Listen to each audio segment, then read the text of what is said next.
Magkano kaya ang SSS pension mo?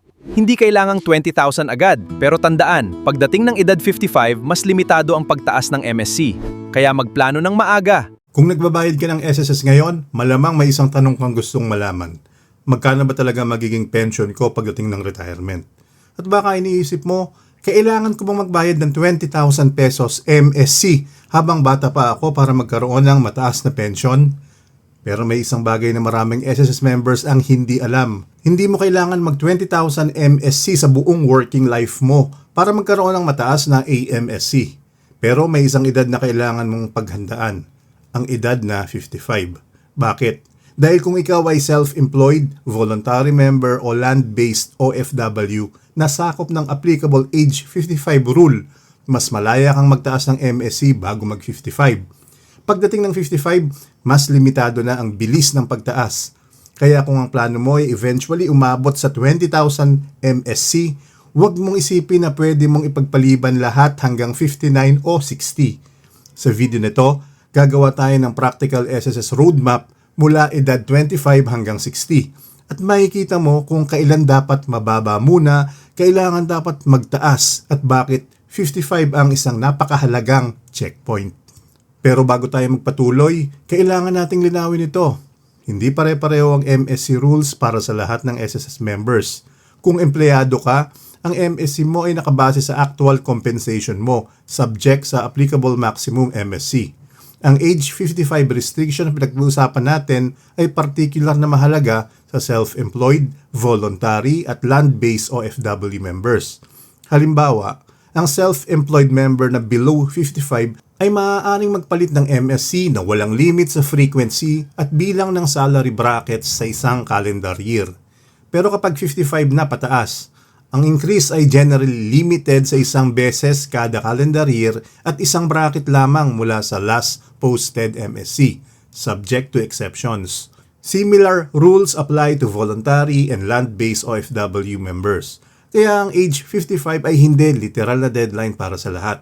Pero para sa mga miyembrong sakop ng restriction, mas nagiging mahirap humabol kapag pinatagal mo pa. Bago natin pag-usapan ng strategy, kailangan muna nating maintindihan ang dalawang bagay, AMSC at CYS. Una, AMSC o Average Monthly Salary Credit. Ito ang isa sa mga pangunahing basihan ng pension computation. At may importanteng detalye dito, hindi simpleng average ng buong karir mo ang AMSC. Sa retirement computation, tinitingnan ng SSS ang applicable AMSC calculation kung saan ginagamit ang mas mataas sa average ng last 60 monthly salary credits immediately preceding the semester of contingency o ang average ng lahat ng monthly salary credits paid bago ang semester ng contingency. Kaya hindi tama ang simpleng idea na kailangan ko mag 20,000 MSC sa loob ng 25 o 30 years. Hindi ganoon kasimple. Kung mababa ang MSC mo noong bata ka pa, pero mas mataas ito habang papalapit ka na sa retirement, maaaring maging mas paborable ang last 60 months average mo. Pero kailangan pa rin ikumpara yon sa all membership average. Pangalawa, CYS o Credited Years of Service. Ito naman ang credited years mo sa SSS. At mahalaga ito dahil bahagi ng pension formula ang dagdag na 2% ng AMSC para sa bawat CYS na lampas sa unang 10 taon. So, may dalawang magkaibang lever. AMSC equals gaano kataas ang salary credit mo. CYS equals gaano katagal ang credited service mo. At pareho silang mahalaga. Ngayon, bakit 20,000 pesos ang paulit-ulit nating binabanggit? Dahil sa kasalukuyang SSS contribution rules, ang MSC na ginagamit sa computation ng regular benefits ay capped o limitado sa 20,000 MSC. Kahit ang contribution schedule ay umaabot sa maximum MSC na 35,000. So, ano ngayon ang nangyayari sa portion mula 20,000 hanggang 35,000? Hindi yun basta mawawala. Ang MSC portion na lampas sa 20,000 hanggang 35,000 ay napupunta sa members' individual account under the Mandatory Provident Fund na tinatawag na Mandatory MySSS Pension Booster.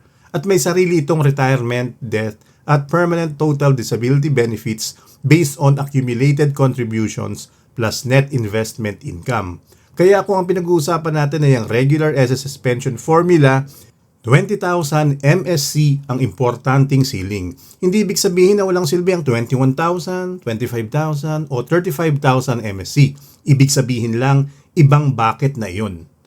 Ngayon, ito na ang pinaka-importanting parte. Bakit 55? Imagine natin na ikaw ay self-employed at 52 years old ka. Ang MSC mo ay 10,000 at gusto mong umabot sa 20,000 MSC. Kung below 55 ka, mas flexible ang rule sa pagbabago ng MSC.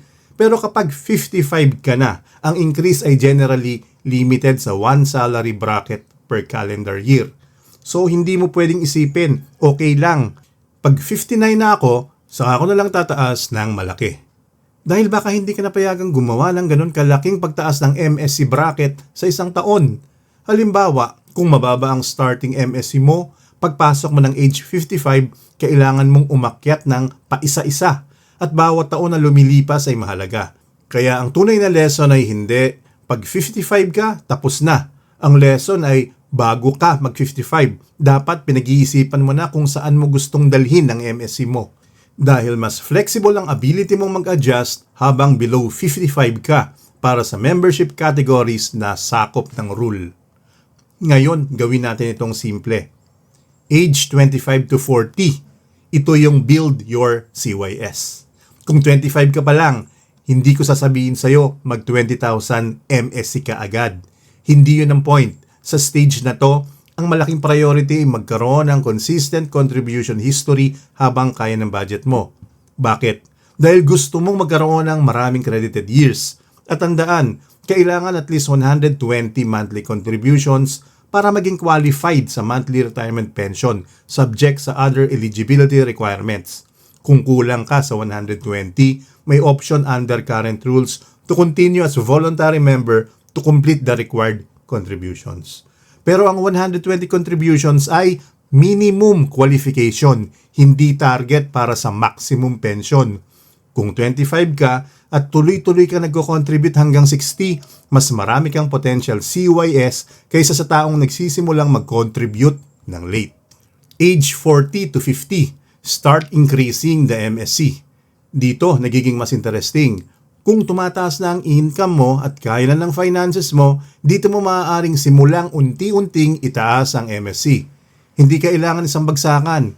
Ang goal ay magkaroon ka ng mas mataas ng MSC hanggang papalapit ka sa retirement. At kung ikaw ay self-employed, voluntary o OFW member na below 55, mas flexible ang applicable MSC change rules. Age 50 to 54. Ito ang tinatawag kong finish the climb. Ito ang stage na gusto kong bigyan mo ng special na atensyon. Kung target mo magkaroon ng 20,000 MSC, ideally ay papalapit ka na rito bago pumasok sa age 55 restriction.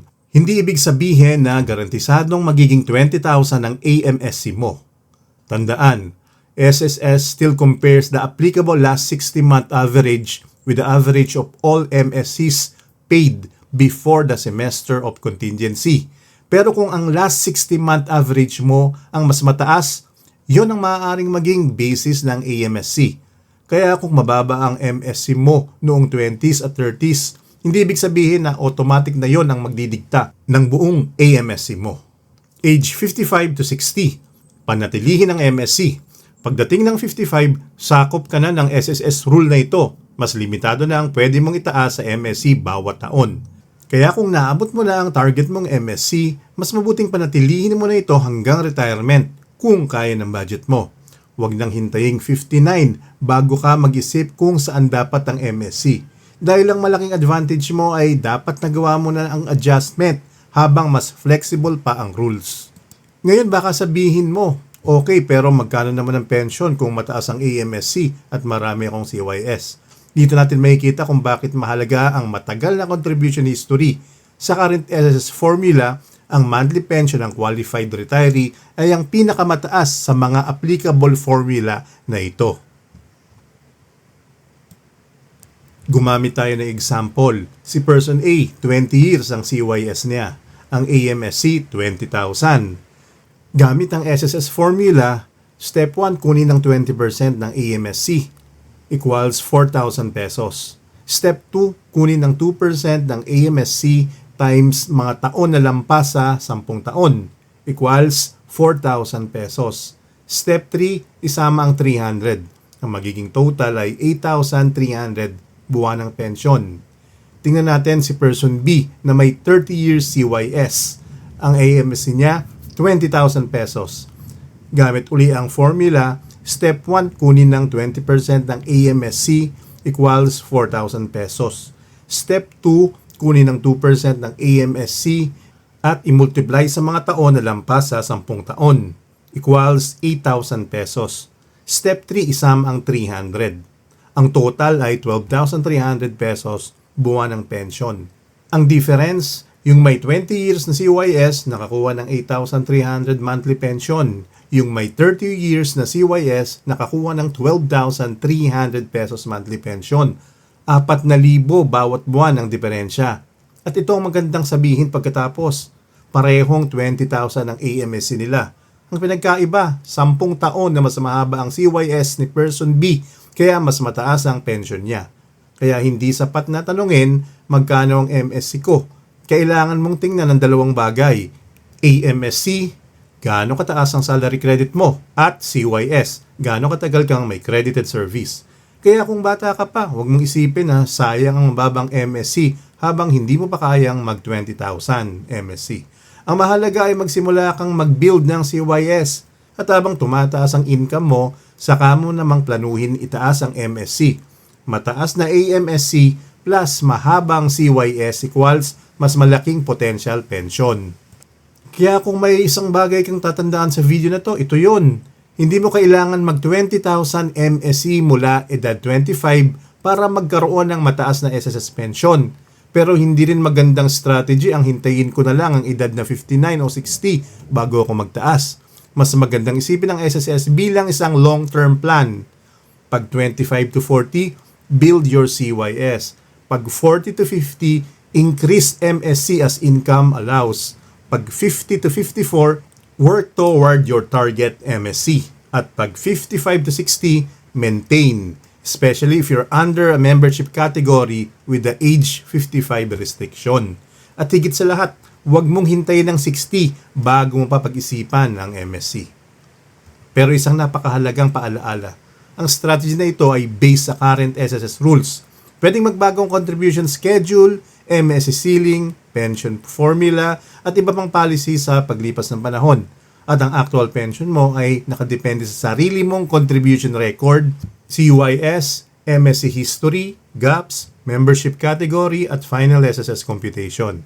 Kaya bago ka gumawa ng malaking financial decision, tingnan ang sarili mong contribution record sa my.sss at gamitin ang available SSS tools para makita ang estimate mo. At kung 25, 35, 45 o malapit ka na mag-55, tanungin mo ang sarili mo ngayon, nasaan ang MSC ko ngayon? At kung target ko ang 20,000 MSC, kailan ko dapat simulan ang pag-akyat? Dahil sa SSS, hindi lang mahalaga kung magkano ang binabayaran mo, mahalaga rin kung kailan mo ito pinaplano. Kung nakatulong ang video na to, i-like, i-share at mag-subscribe sa The Brown Investor dahil mas madaling maghanda habang may oras pa kaysa maghabol kapag limitado na ang options mo.